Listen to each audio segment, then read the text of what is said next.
Assalamualaikum warahmatullah. Hadirin sekalian, ibu-ibu dan bapak-bapak, jamaah pengajian Masjid Babus Salam, yang semoga kita bersama senantiasa dirahmati dan diberkahi oleh Allah Subhanahu wa ta'ala. Puji dan syukur alhamdulillah kita haturkan kepada Allah atas limpahan nikmat yang Allah karuniakan kepada kita, sehingga di pagi hari ini kita dipertemukan Allah. Jazakallah khair. Antum sudah nikah atau belum? Belum nikah? Mudah-mudahan insya Allah nanti dapat istri yang salihah, cantik jelita, kaya raya, pengertian, dan mengizinkan suaminya nikah lagi. Amin. Kenapa, ada yang salah? Apa yang kurang? Antum juga tak doain insya Allah semuanya ya. Ya Rabb. Puji dan syukur alhamdulillah kita haturkan kepada Allah atas limpahan nikmat yang Allah karuniakan kepada kita.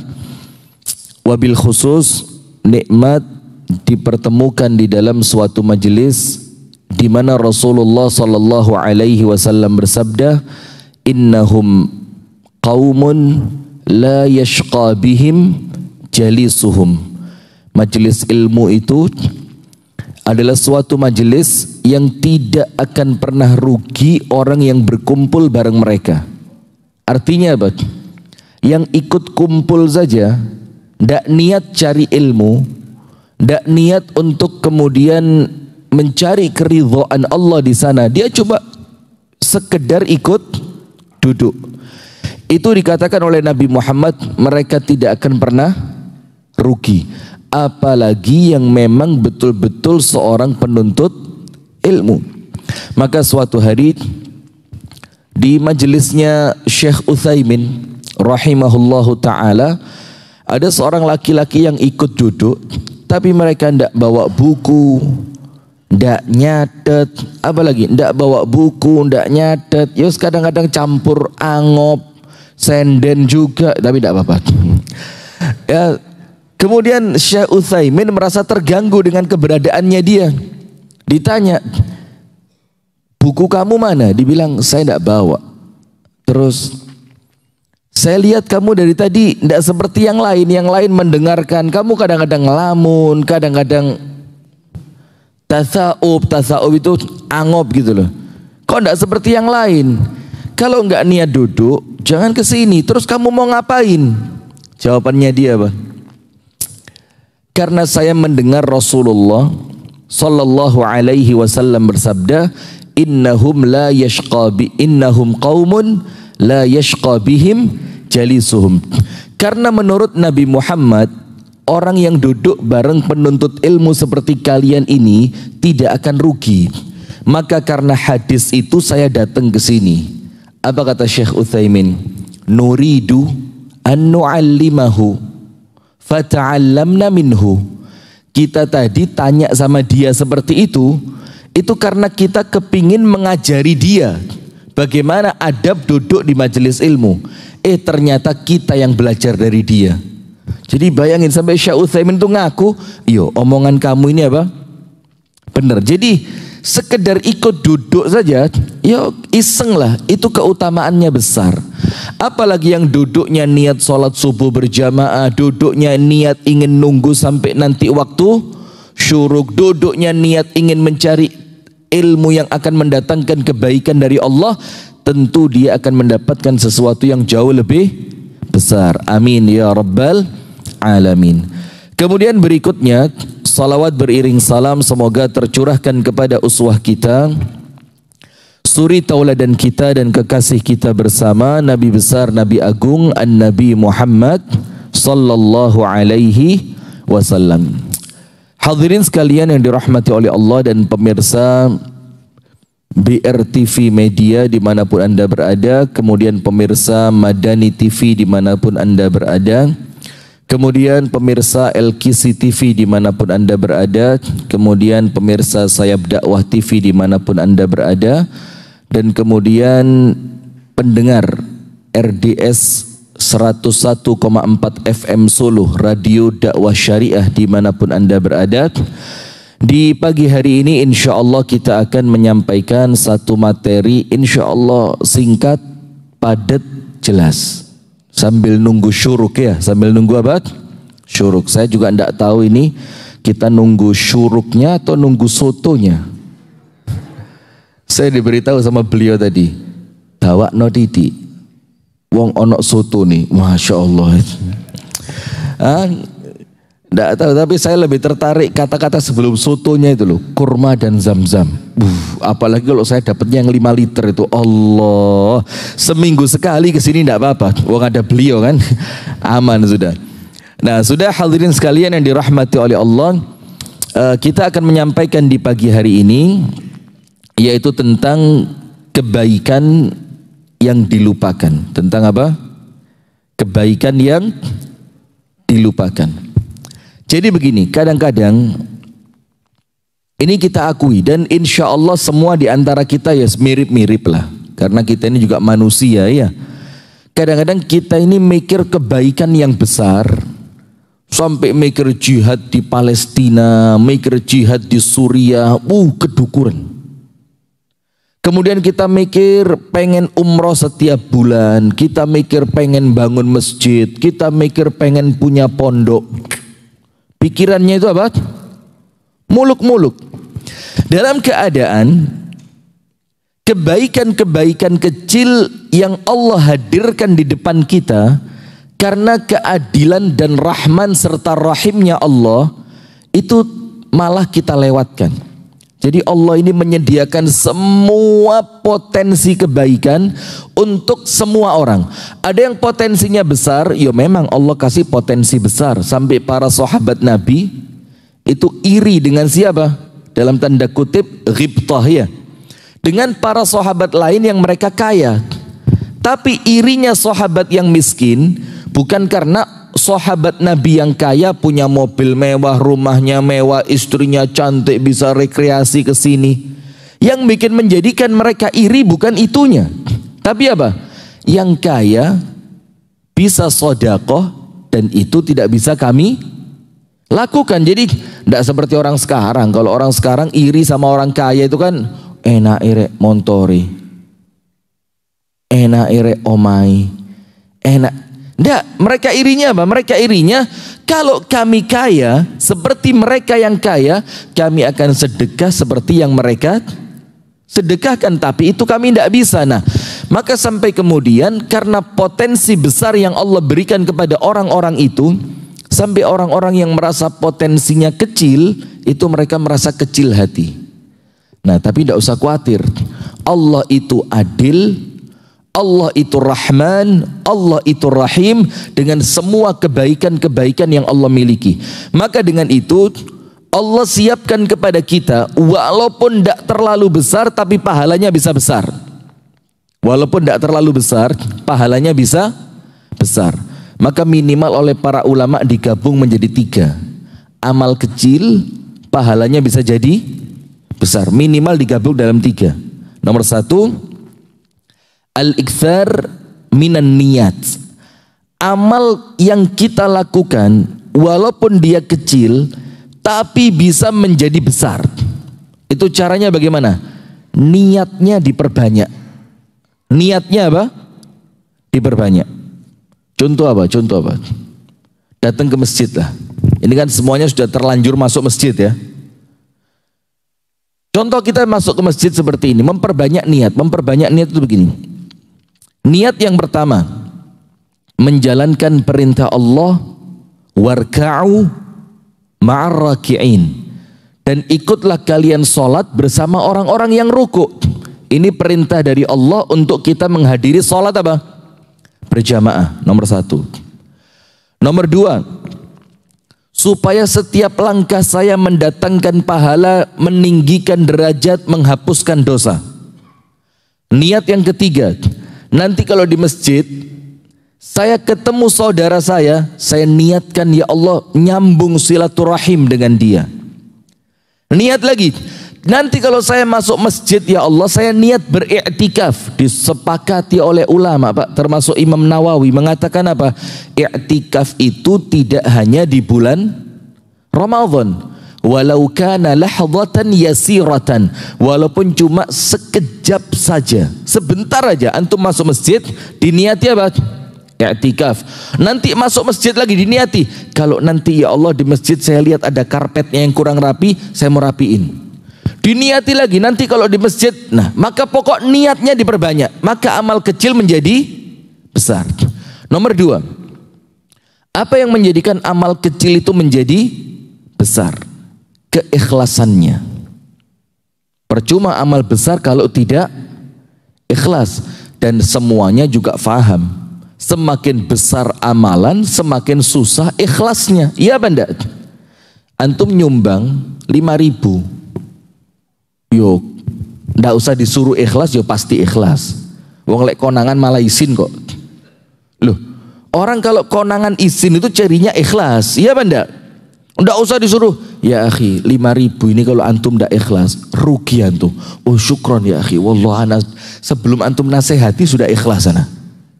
5.000, coba nyumbangnya 500 juta. Itu nama masjidnya kalau nggak dikasih namanya dia gak situ nyumbang itu. Ya apa?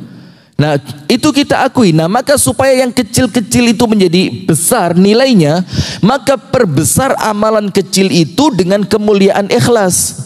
Yang bikin besar bukan amalannya, tapi apanya?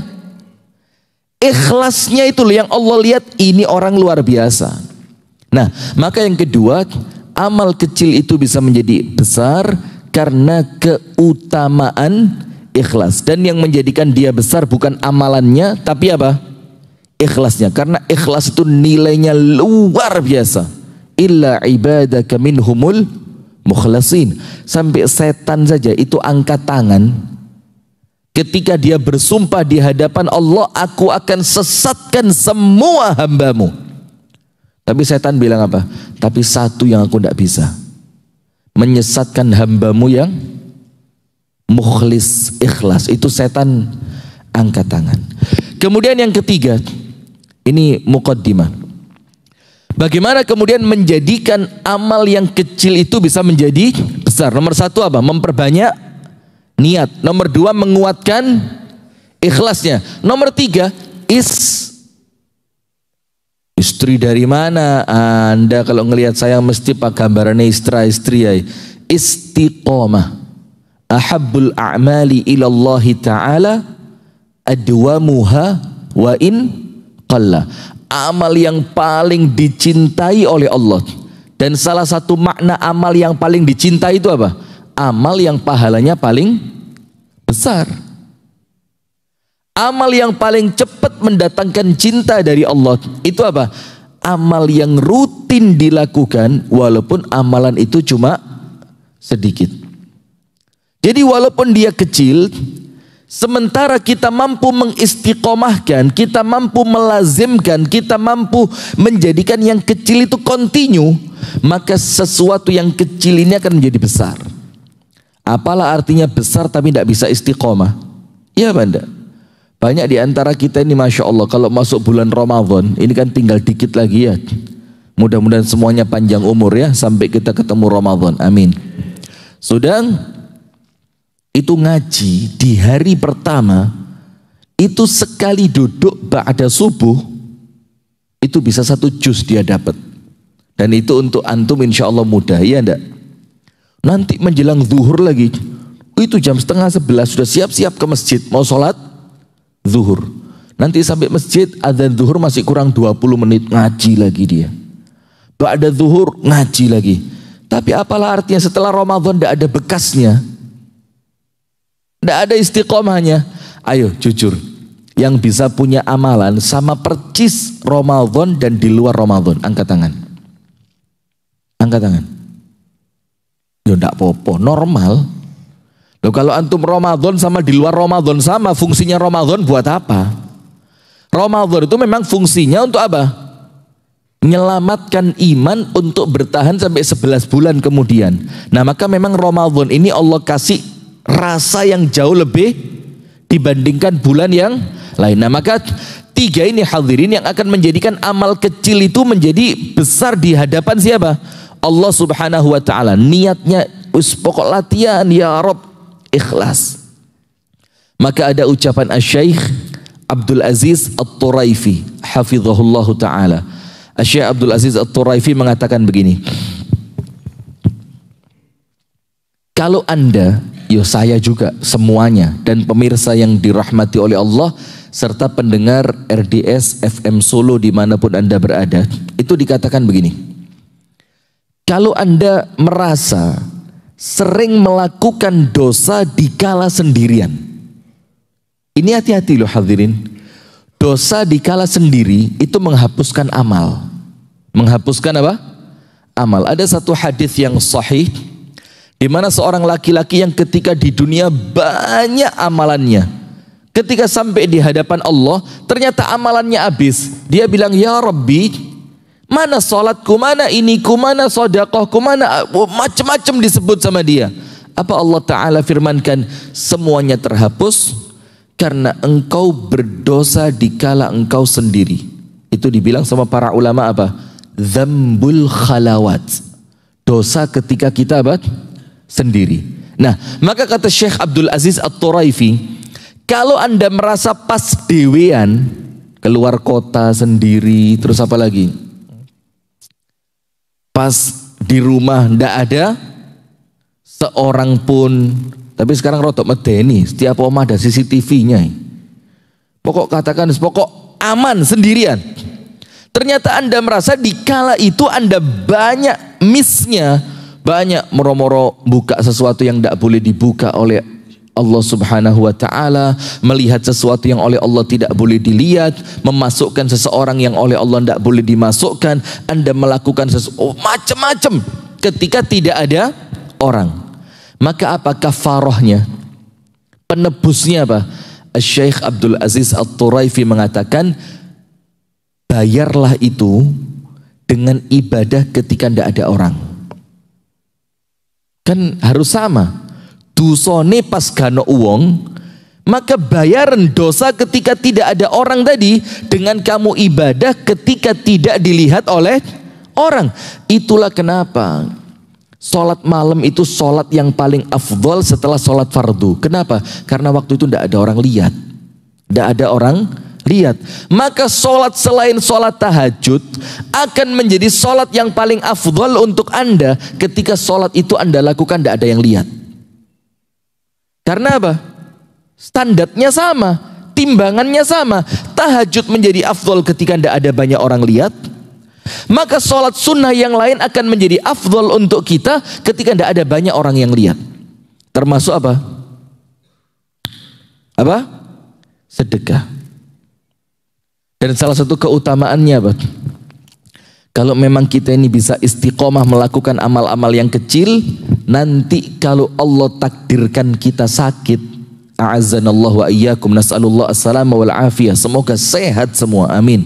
Allah takdirkan kita sakit, yang sakit itu menghalangi kita dari istiqomah yang biasa kita lakukan. Sebelum sakit rutin nang masjid gak tahu pedot. Sebelum sakit rutin baca Al-Quran tidak pernah putus. Sebelum sakit rutin datang untuk silaturahim ke rumah keluarganya, tidak pernah berhenti. Ketika sakit menghalangi dia, maka Allah catatkan pahala semua amal yang dia lakukan istiqomah sebelum sakit sampai dia wafat. Coba keutamaan apa? Istiqomah. Maka saya pernah baca satu risalah. Risalah itu bahasa Indonesianya apa ya? Artikel. Apa? Artikel berbahasa Arab gitu kecil. Salah satu keutamaan istiqomah. Keutamaannya apa? Itu kalau amalan tadi terputus tanpa kehendak dari kita, karena sakit, karena sibuk, karena safar, karena apa? Karena semua kesibukan, maka pahalanya tetap nyantol untuk kita walaupun amalan itu kita tinggalkan. Nah, kemudian ditulis di sana apa? ada seorang ulama besar, Masya Allah, alim, tawadhu, ahli ibadah, ahli ilmu, macam-macam. Allah takdirkan, ternyata sehatnya tidak panjang. Allah takdirkan sehatnya dia cuma sekitar 47 tahun. Jadi dia itu hidup di dunia ilmu selama berapa? Sampai, bukan 47 tahun, hidup sampai usia 47. Setelah itu dia Allah takdirkan stroke, sakitnya stroke, sampai wafat usianya berapa? 62.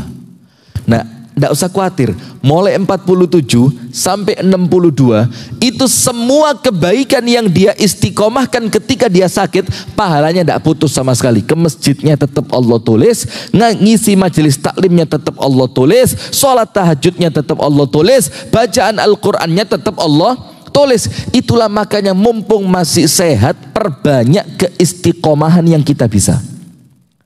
Perbanyak. Kenapa? Nanti kalau Allah, kan sekarang ini zamannya banyak orang stroke ya. Stroke itu sekarang penyakit yang paling menakutkan. Karena akalnya masih normal, fisiknya tidak mampu. Maka rata-rata orang yang stroke itu, nas'alullah as-salamah wal afiyah, semoga Allah berikan kesembuhan ya. Itu rata-rata gampang tersinggung. Kenapa? Karena sama yang ngerawat dianggap koyo arek cilik, dalam keadaan akalnya dia masih normal. Digudo, ditulangi digudo, pas ngadusi digudo, njaluk iki dikuyo-kuyo, njaluk iku digudo, akhirnya dia sakit hati dia. Nah maka kalau ndak mau seperti itu kemudian amal kita terhenti, maka apa? Mumpung masih sehat, pilih satu amalan yang Anda bisa istiqomah. Nanti kalau qadarullah Allah takdirkan kita tidak bisa melanjutkan sampai wafat, tetap Allah tulis. Nah sekarang hadirin, kebaikan yang dilupakan ini kita ambil dari surat Al-Hasyr. Surat apa? Al-Hasyr ayat berapa? 16. Nanti pulang dicek surat Al-Hasyr ayat 16. Allah subhanahu wa ta'ala berfirman begini, wala takunu kalladzina nasullaha fa'ansahum anfusahum ulaika humul fasiqun. Artinya begini, kurang lebih ya.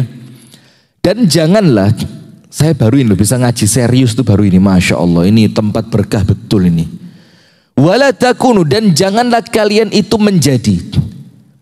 Berarti kalau sama Allah dilarang, contoh yang akan keluar contoh yang baik atau contoh yang jelek? Contoh yang jelek. Wala takunu, jangan kalian ikut-ikutan. Jangan kalian sama seperti, jangan kalian menjadi seperti apa ya Allah? Kalladzina nasullah, seperti orang yang melupakan Allah. Saya mau tanya dulu, melupakan Allah itu apa sih? Rata-rata di antara kita akan menjawab apa? Dan itu pun yang disebutkan oleh para ulama tafsir, tidak salah. Apa itu? Lupa zikir. Lupa apa? Zikir. Melupakan Allah, itu dianggapnya lupa zikir. Ternyata menurut para ulama yang lain, melupakan Allah, wala takunu kalladzina nasullaha, janganlah kamu menjadi seperti orang-orang yang melupakan Allah. Itu artinya bukan cuma lupa zikir, lupa apa? Lupa karunia Allah, lupa bersyukur kepada Allah, lupa bahwa kemampuan kita ibadah itu pemberian dari Allah, lupa bahwa kesuksesan kita itu kehendaknya Allah. Sehingga mereka itu jadi seperti Qarun, jadi seperti Fir'aun, jadi seperti wes pokok orang-orang yang tidak baik itu. Kalau Qarun dapat rezeki bilangnya apa? Ini karena kepandaianku. Itu lupa sama Allah. Ada yang begitu sekarang? Tidak ada. Wake pak. Oke.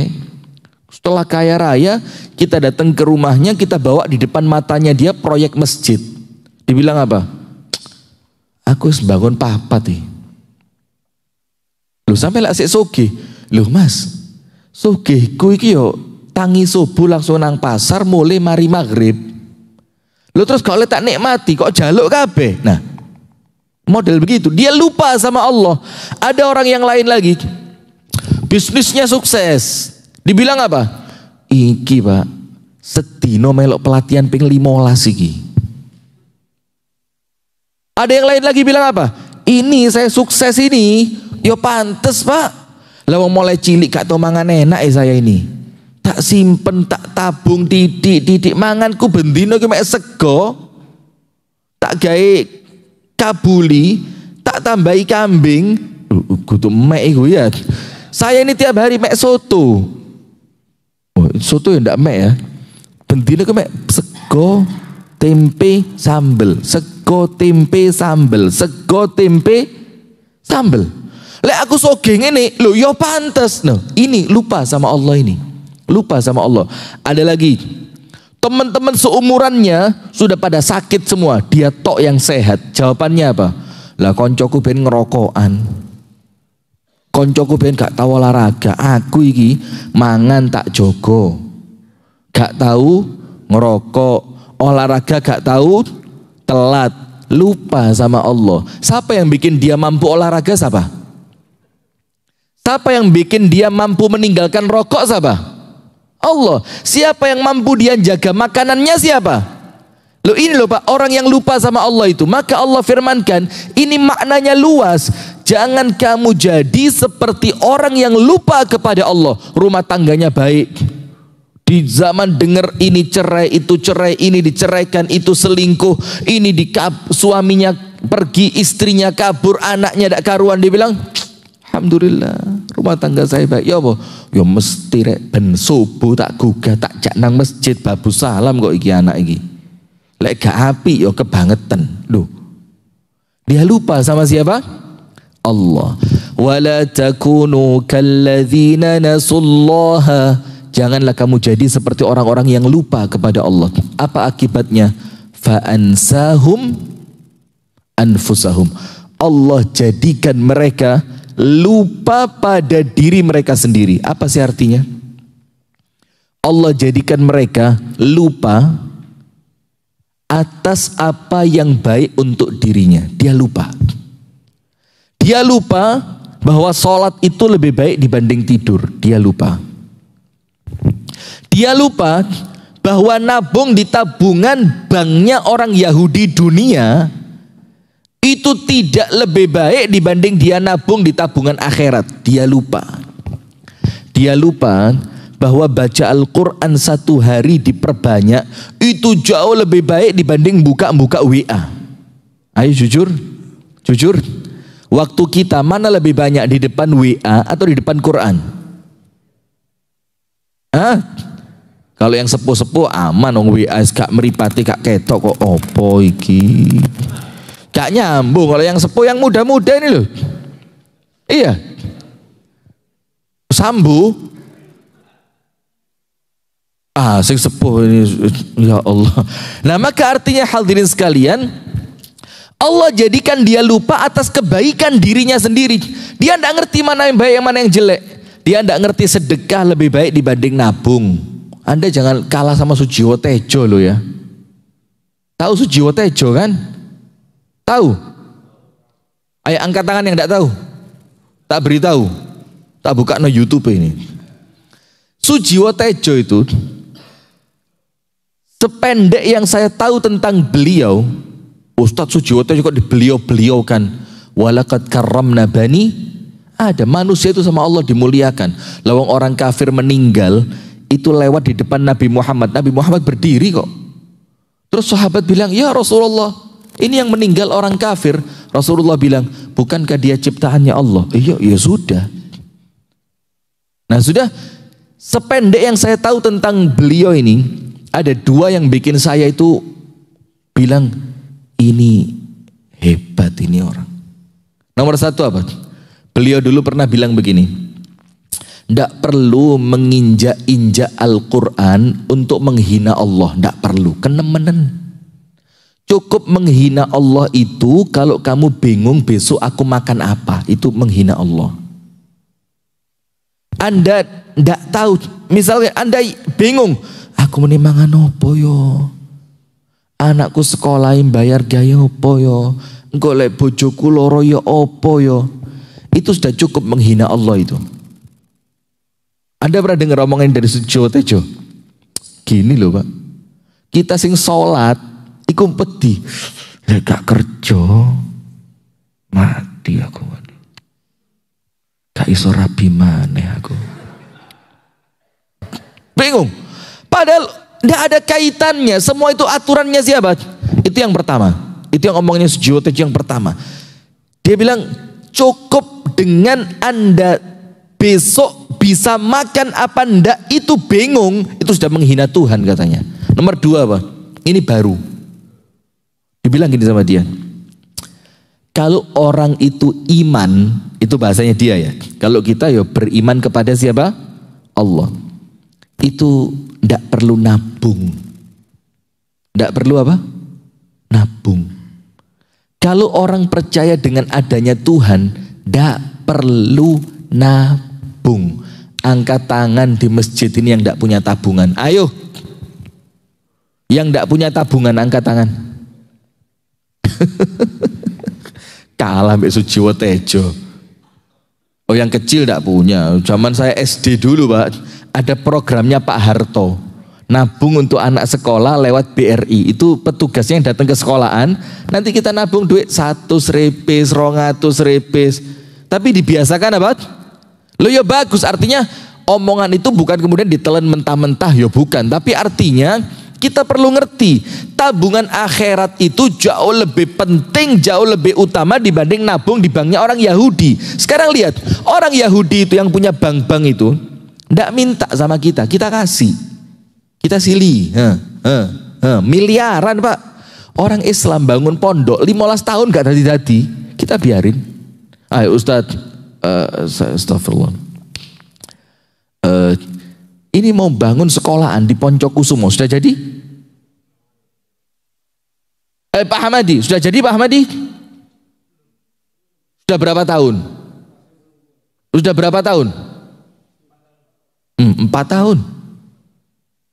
Kita orang Yahudi tidak pakai pinjem Pak Sili. Yahudi, tak kayak duitku. Kawin tak karepmu wis. Coba. Orang Islam minta-minta di depan kita, tidak kita kasih. Karena kita mikir tabungan dunia, sementara kita lupa tabungan akhirat jauh lebih utama. Nah, ini loh akibatnya. Karena kita lupa kepada Allah, kita lupa karunia Allah, kita lupa kehebatan itu adalah kehebatannya Allah, kita lupa bahwa semua karunia itu karunia dari siapa? Allah. Kita mampu kerja karena Allah, kita sukses karena Allah, kita punya tabungan karena Allah, anak-anak kita baik karena Allah, istri kita nurut karena siapa? Allah. Badan kita sehat karena Allah. Kita lupa semua itu, Allah jadikan apa? Fa'ansahum anfusahum. Allah jadikan mereka lupa pada kebaikan mereka sendiri, sehingga ketika mereka wafat, mereka bilang, ya Rabb. Baru sadar mereka, ternyata akhirat itu nyata. Kenapa sebelumnya dia lupa? Bukan dia dizolimi sama Allah, bukan. Tapi apa? Dia lupa kepada Allah, maka Allah jadikan dia lupa pada kebaikan dirinya sendiri.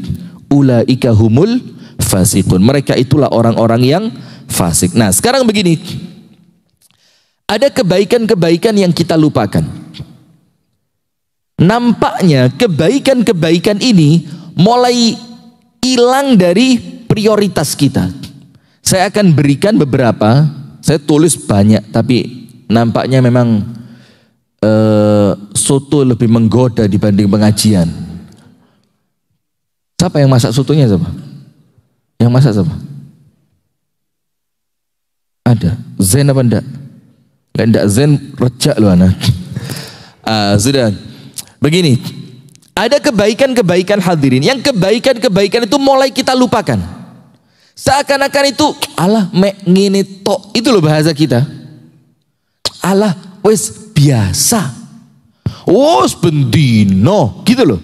Akhirnya kebaikan itu kita lupakan dalam keadaan yang besar tidak kunjung kita mampu lakukan. Bagaikan punuk merindukan bulan. Wes pokok bayak. Saya punya teman gini. Tidak, astagfirullah. Ada orang begini, Pak. Ngomongnya itu bisnis itu miliaran tok. Iki fulus gede nih.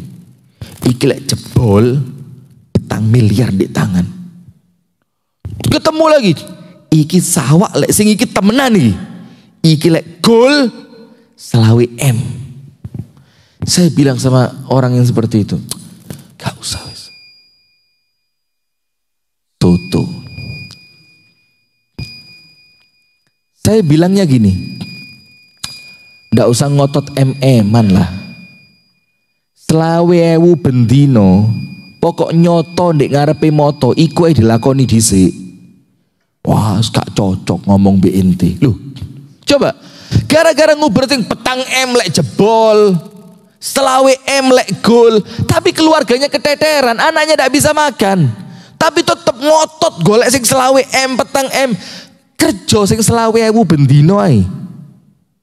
Pokok pasti anak kita bisa makan. Nah, itulah ibaratnya kebaikan-kebaikan yang dilupakan. Nomor satu, memperbaiki hati. Itu nomor satu dulu. Memperbaiki apa? Hati. Kita ini wis kadung ribut amalan fisik, lali amalan hati. Dan itu yang terus perlu kita koreksi kita masing-masing. Nggak usah ndelok kanan kiri. Woi, temenan. Na'udzubillah. Iku lho batu sampai ngapale kulo 3 senti. Tapi ketemu wong raine ditekuk.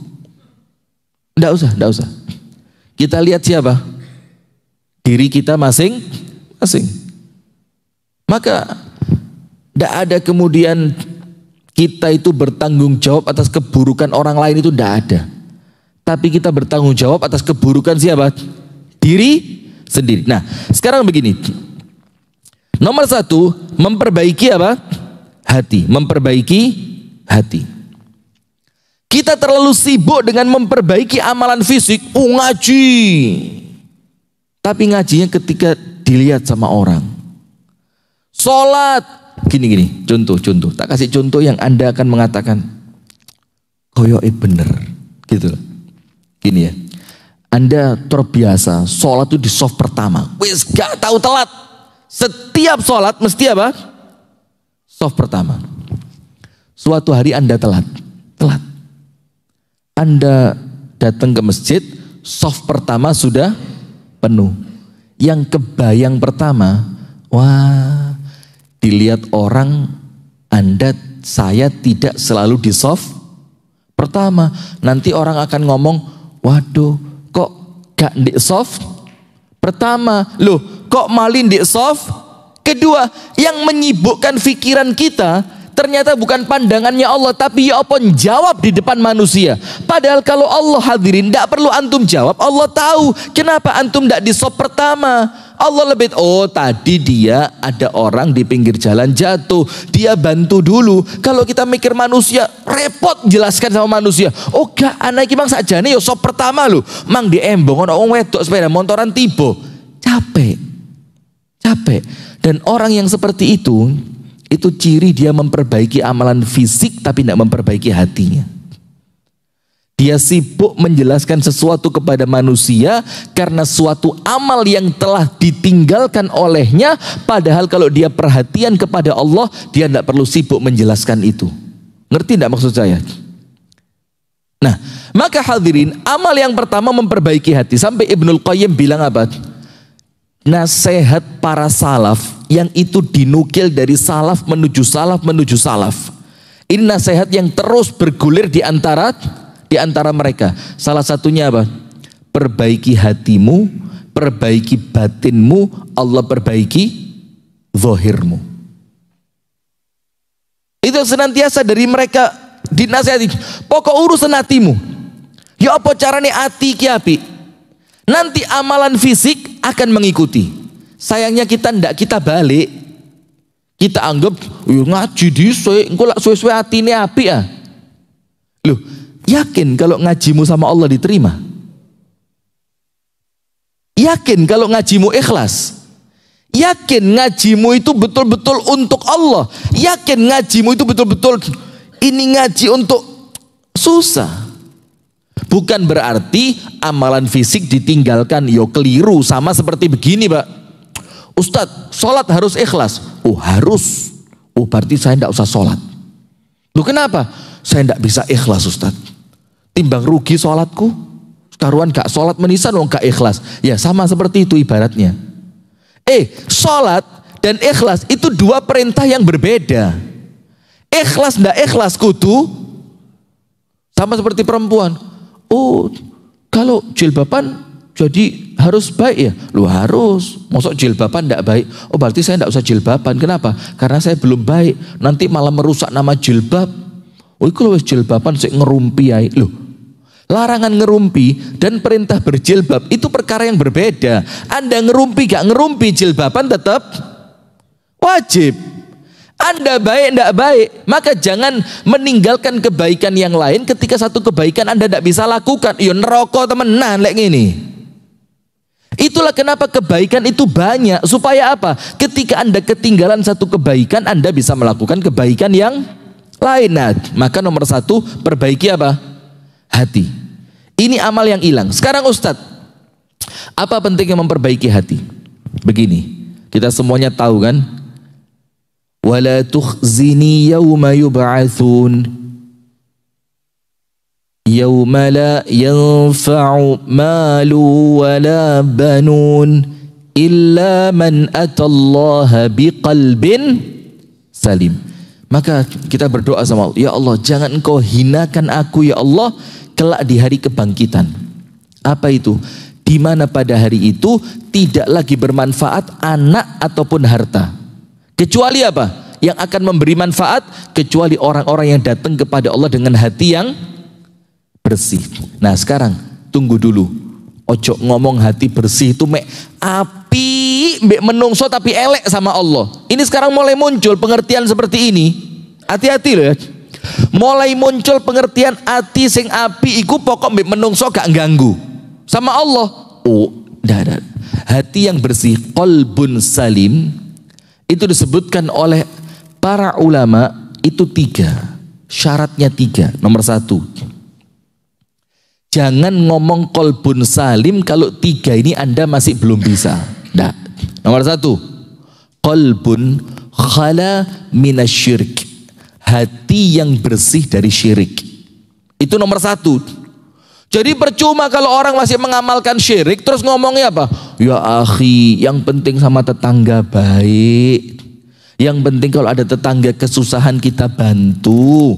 Yang penting kalau ada bencana alam kita datang bawa bantuan. Tapi amalannya apa? Syirik. Bukan qalbun salim. Qalbun salim itu yang nomor 1, hati yang betul-betul bersih dari apa? Kesyirikan. Haknya Allah nomor 1 diperbaiki. Nomor 2 apa? Qalbun khala minal mukhalafat, hati yang bersih dari mengingkari sunnah Nabi Muhammad. Oh, ini penting. Banyak orang ngomong qalbun salim tapi amalannya menyimpang dari amalannya Nabi Muhammad. Qalbun salim dari mana? Qalbun salim itu nurut sama Nabi Muhammad. Nabi Muhammad nyuruh apa? Nabi Muhammad ibadahnya bagaimana? Nabi Muhammad akhlaknya seperti apa? Nabi Muhammad zikirnya bagaimana? Nabi Muhammad mengajarkan kepada para sahabat sholawatnya seperti apa? Itu qalbun salim. Baru yang ketiga, hati yang bersih dari permusuhan, kebencian. Itu nomor 3 Pak. Nomor 3. Nomor 1-nya apa? Allah Ta'ala. Nomor 2-nya sunnah Nabi Muhammad. Nomor 3 dengan sesama manusia. Nah sekarang semuanya tahu hadisnya. Di dalam setiap jiwa manusia ada segumpal apa? Daging. Kalau dia baik semuanya baik. Kalau dia buruk semuanya buruk. Apa segumpal daging tadi? Hati kan? Berarti kalau mengawali memperbaiki diri, awali dulu memperbaiki apa? Hati. Ditoto hati nih. Hati yang bersih bagaimana?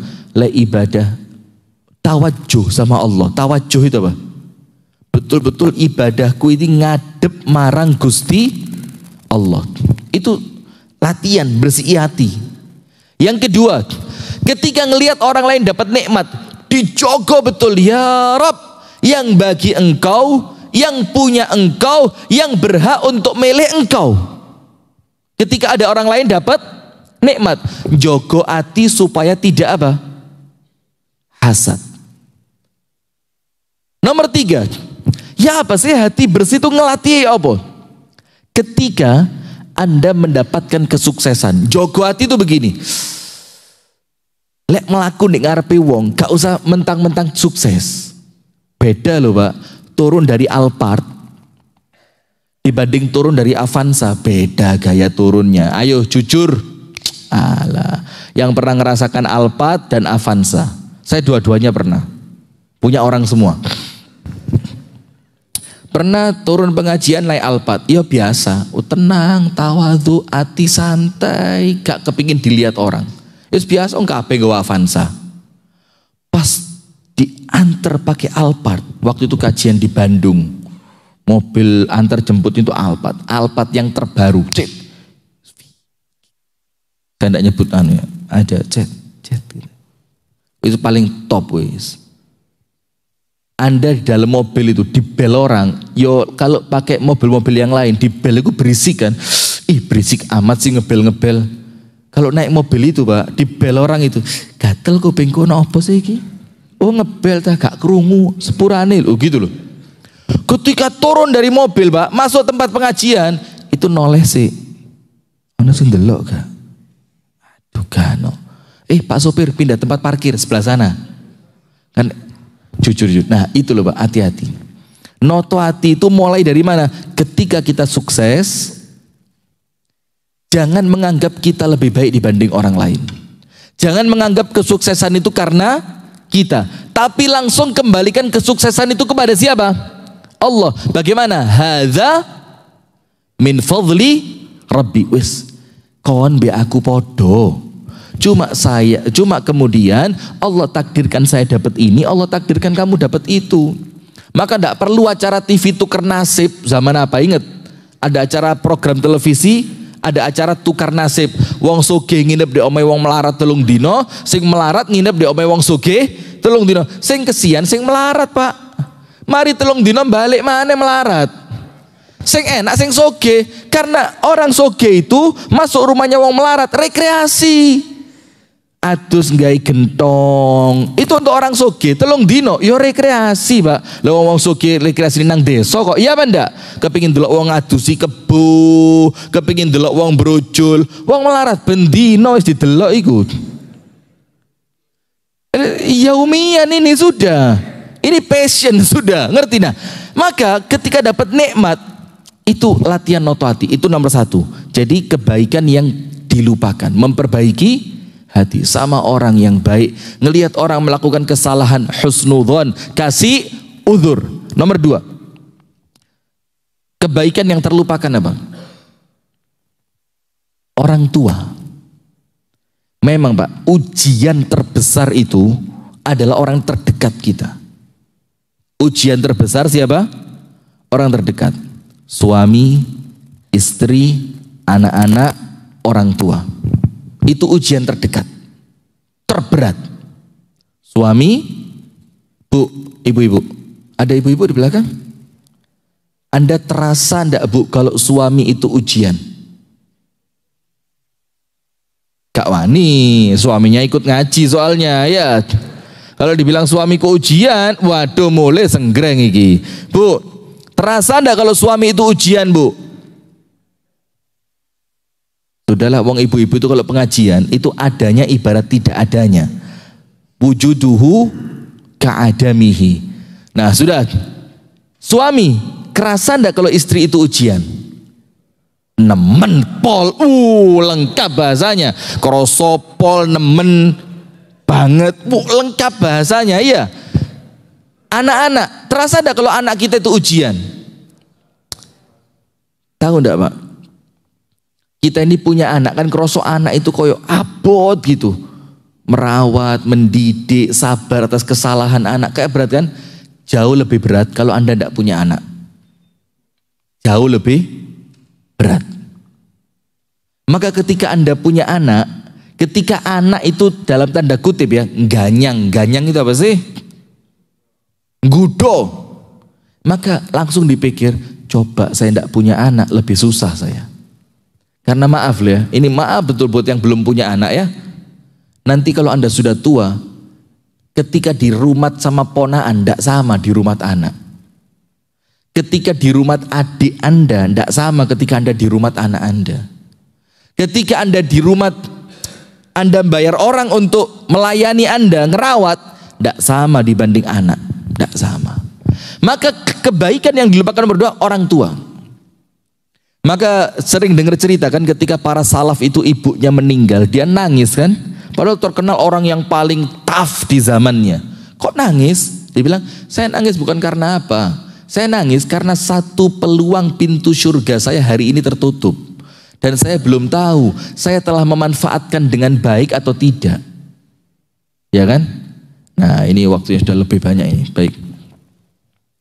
Insya Allah kita lanjutkan waktu berikutnya ya. Nah ini kebaikan yang dilupakan nomor 2. Padahal apa? Anda tahu Abdullah bin Al-Mubarak itu bilang begini, laqi'datun tahta qadami ummi ahabbu ilayya min hajjatin nafilatin. Satu kali duduk di bawah kaki ibu saya, itu kata Abdullah bin Al-Mubarak. Satu kali Hasan Al-Basri atau Abdullah bin Al-Mubarak di antara dua. Satu kali duduk di bawah ibu saya, yo macam-macam kebiasaan orang Arab itu kalau duduk di bawah kaki ibunya, yo ngelapi pakai minyak, yo mijeti, yo ngetoki kukune, yo ngekum sikilin di banyu bukan untuk diminum. Iki lebay betul, tidak ada yang nyuruh itu. Tapi apa? Bersihin kakinya dari kan kaki biasanya ada kotoran-kotoran yang nempel, rendam di air anget, gosok pakai kain yang agak kasar dikit, tapi kainnya basah. Bersihin pecah-pecahnya. Apa kata Abdullah bin Al-Mubarak? Itu pahalanya jauh lebih besar dibandingkan Anda haji yang kedua, ketiga, keempat, kelima. Apa mana umroh? Kalah. Ini loh kita lupakan ini kebaikan ini. Nyuapin ibu. Salah seorang sahabat Nabi ditanya sama Rasulullah, ya Rasulullah apa itu kebaikan? Rasulullah tanya, kamu pengen masuk surga? Pengen. Kamu pengen jauh dari neraka? Pengen. Orang tuamu ada? Ada. Rasul bilang gini, ngomong yang sopan sama dia, kasih makan sama dia, jangan angkat suara di hadapannya, masuk surga tidak akan masuk neraka kamu. 3, ngomongnya yang pelan. Karena orang tua itu kalau sudah sepuh, seperti tadi, sensitif. Anak iki ngomong banter didik, wis gak sayang bi aku. Loh, ngomong yang sopan. Nomor 2 apa? Kasih makan. Kasih makan itu bukan Anda kasih makan rantangan, bu mangan yo, kasih makan sunnah Nabi. Ndak, kasih makan itu kalau Anda bisa masakin. Kalau ndak beli, maka lalu makan bareng sama ibu Anda satu meja, atau sak piring berdua, atau kemudian Anda yang nyuapin dia. Itu nomor 2. Nomor 3 apa? Jangan angkat suara di hadapannya, masuk surga kamu tidak akan disentuh api neraka. Itu orang tua. Sampai Rasulullah bilang orang tua itu pintu surga yang paling tengah. Apa arti yang paling tengah? Kalau Anda ambil rute Pak, menggok nganan melambung kiri dibanding lurus tengah, yang paling sampai cepatnya yang mana? Yang paling cepat sampai yang mana? Lurus tengah. Maka yang paling cepat mengantarkan kita masuk surga, yo pintu orang tua itu.